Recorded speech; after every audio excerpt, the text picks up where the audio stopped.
Hello students, कल वाले video में हमने आयनिक ठोस की स्थायी संरचना के लिए आयन का किस प्रकार से एक दूसरे को स्पर्श करना आवश्यक है, जिसमें आयन एक ही तरह के आयन भी आपस में एक दूसरे को स्पर्श करते हैं और विपरीत आवेशित आयन से भी स्पर्श होने पर हमें न्यूनतम ऊर्जा की स्थिति मिलेगी, जिसमें कि मैक्सिमम अट्रैक्शन होगा, अधिकतम आकर्षण होगा और न्यूनतम प्रतिकर्षण होगा।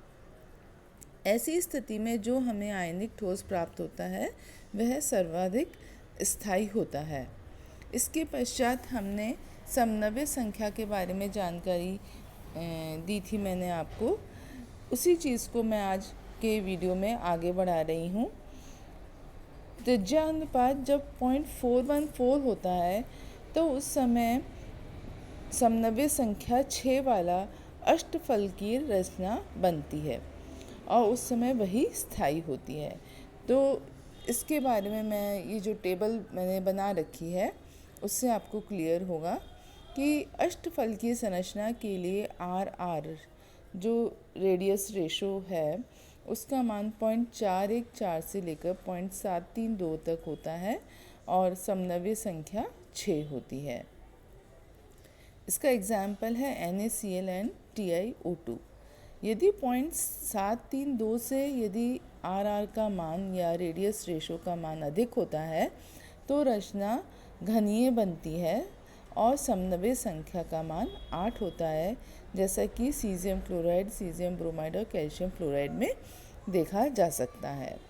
यदि यही समनव्य संख्या यदि 4 है और रेडियस रेशो का मान 0.225 से लेकर 0.414 तक है तो चतुष्फलकीय संरचना बनेगी, जिंक सल्फाइड और SiO2 में देखी गई है। यदि 3 है तो त्रिभुजीय बनेगी और 2 है तो प्लेनर बनेगी। तो ये देखने से आपको यह समझ आ गया है कि यदि रेडियस रेशो का मान 0.414 से 0.732 त्रिज्या अनुपात है तो घनीय चतुष्फलकीय संरचना की तुलना में अष्टफलकीय संरचना अधिक स्थायी होगी। लेकिन जैसे ही यह मान 0.732 पहुंचता है या 0.414 से कम आता है तो अष्टफलकीय संरचना घनीय या चतुष्फलकीय संरचना की तुलना में अस्थायी हो जाएगी। तो यह इसका उपयोग है कि हम संरचना का निर्धारण कर सकते हैं। अब नेक्स्ट पॉइंट पर जो मैं आप डिस्कस करना चाहती हूँ कि जो रेडियस रेशो है उसकी गणना किस प्रकार से की जाती है। जैसा कि मैंने इसमें एग्जाम्पल लिया है कि जो रेडियस रेशो है ऑक्टाहेड्रल के लिए, क्यूबिक के लिए और टेट्राहेड्रल के लिए, तीनों के लिए रेडियस रेशो निकाला है मैंने। तो सबसे पहला पॉइंट है कि जब हम त्रिज्या अनुपात निकाल रहे हैं तो यह उस पर आधारित है कि ऋणायन जो हैं वो इस प्रकार से उनको आपस में छूते हुए, टच करते हुए ज्यामिति का निर्माण किया जाए और ऋणायनों के मध्य में जो रिक्त स्थान है उसमें एक ऐसा धनायन रखाया जाए जो सभी ऋणायनों को स्पर्श करता है। मतलब कि अधिकतम स्थायित्व की को ध्यान में रखते हुए हम ज्यामिति का निर्धारण करते हैं, ज्योमेट्री बनाते हैं और बीच में हमारा धनायन उपस्थित होता है। तो जैसा कि आप इसमें देख रहे हैं कि तीनों ही संरचनाओं के अंदर जो बीच में धनायन है या पॉजिटिव आयन है, it is surrounded by the negative ions और वो सभी को टच भी कर रहा है। तो सबसे हम पहली स्थिति देखते हैं जिसमें कि मैंने ऑक्टाहेड्रल के लिए रेडियस रेशो निकाला है।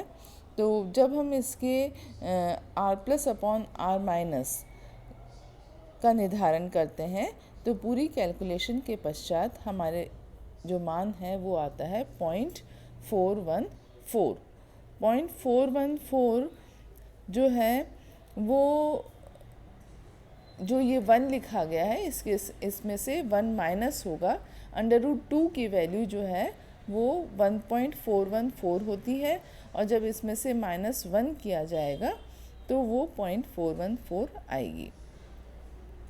तो ये अष्टवक्रीय संरचना के लिए न्यूनतम मान है।